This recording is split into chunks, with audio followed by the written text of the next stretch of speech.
Campus Cashy. Being broke sucks. CampusCashy.com.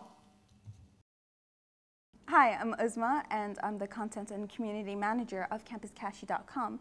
And here today, I'm going to be telling you what not to do on your CV with the help of the fabulous Nick Rego. Hey, everyone. Now, Nick, what would you say is the biggest mistake a lot of fresh graduates, or even just anyone who's looking for a job, would make?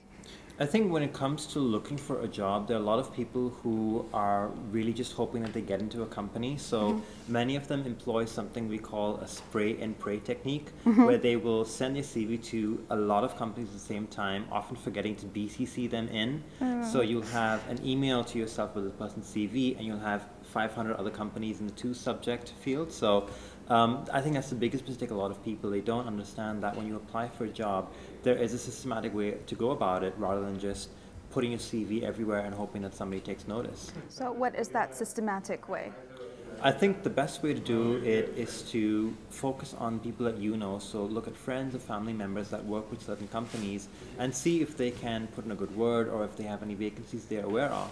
For example, my previous job I got because my sister joined the company and they were looking for somebody on a temporary basis. When I joined, within about 2 weeks, I talked to the manager and said, look, these are the kind of skills I have knowledge of IT and HR, and they gave me a full-time position. So really it's about networking with people you currently know in your life, whether it's friends or families or relatives. Just try to get to know people and get to know the companies they're working in. But wouldn't the issue of nepotism get in that? I mean, would people think that you're playing favorites? I think there are two ways to look at it. You can look at it as people calling favors and saying, oh, you know, you guys are really there for you got the job. Or there are ways of people looking at it that I know this person that works for a certain company, but they have nothing to do with my abilities and with my skills. Yes, they kind of got me the first interview or the first meeting, but it's really your skills that'll shine in the interview, not the fact that you're related to somebody in the company. Okay, that makes a lot of sense. Now, do you have any advice for, recent graduates who would want to send out their CV? The thing to realize when you're a fresh graduate is you have no work experience. So approaching a company straight away and looking for a job is often the hardest thing you can do fresh out of college. So the thing that can help you the most is to have a really good and straightforward covering letter that basically talks about the kind of experiences you had in university, so the kinds of projects you handled, any papers you wrote that you think the company will be interested in, just framing yourself in a better light rather than just sending your CV blindly with no work experience. Also, a lot of college graduates don't realize the importance of internships. They might not be easy to come by, but if you get one and it's relevant to your field, it has to be in your CV because it shows that you've actually worked in a corporate environment, and you know that dealing with people in the corporate environment is very different from say, meeting friends for coffee somewhere. It's also an important thing to, if you're a fan of social media, so if you're on Twitter and Facebook, it's also a good idea to jump onto LinkedIn, which is kind of the adult version of Facebook. It basically allows you to network with companies and to network with other people who can get you jobs in said companies. So it's important that you look into LinkedIn as a definitive way to get into companies you're interested in. Okay, now that you mentioned social media, do you think that people need to be a little bit more wary of their presence online now when they're job hunting? I mean, can you give us some examples? I mean, even before there was Facebook, there was always Google. So even if a candidate sends me their CV, if I wanted to jump on Google, I can always look at their MySpace page, or if they had a website somewhere and they were blogging about random things. There's always that feeling that candidates think that, oh, I have to be really careful with what I put on Facebook. You have to be careful what you put on Facebook, regardless of whether you're looking for a job or not. If you're one of those kind of people who wants to share everything about their life, then that's fine. But if you're kind of person who is a little bit more reserved, then my advice would be to be careful of what you put on public domain. So with Facebook settings, with Twitter settings, you can lock down what people can see and what Google can index. So if you're worried about prospective employers or recruitment agencies Googling you up and finding, New Year's Eve party pictures, then my advice would be to go through your privacy settings in your chosen social media platform and just protect them so that they aren't available to public viewing. Now, what about blogging?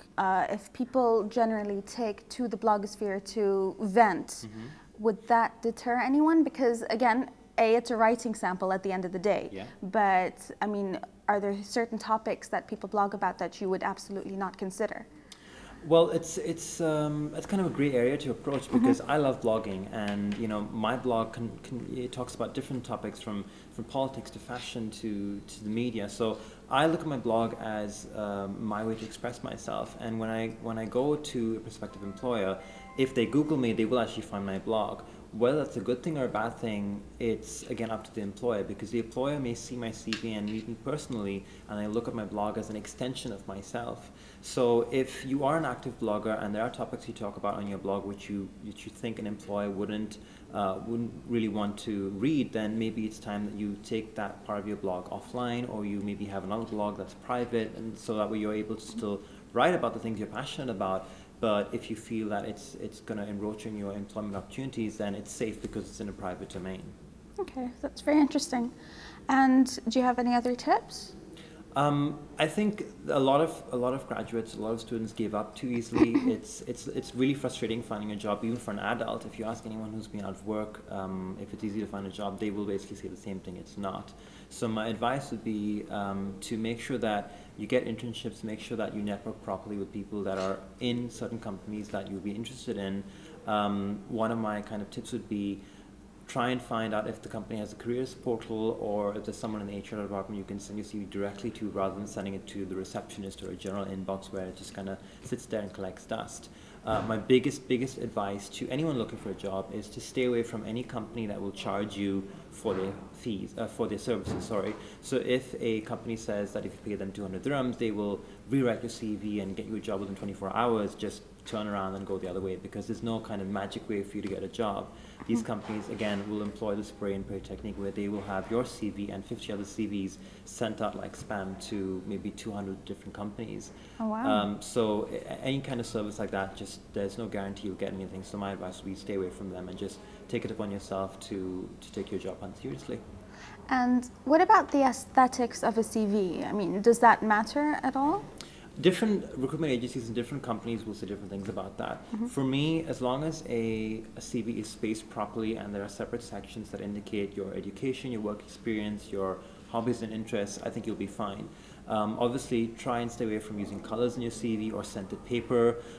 Don't put a photo of yourself on your CV unless you really feel there is a reason to do so.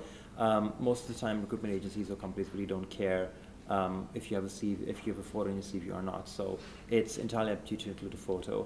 And if you have letters of recommendation or any supporting documents that you would like to send, make sure that's attached to your CV, either in a JPEG format or as a separate file. Try not to embed them, because that bloats up your CV. Thank you, Nick. Stay tuned, because now Nick is going to be telling you what not to do on your CV using real-life examples. Campus Cashy. Being broke sucks. CampusCashy.com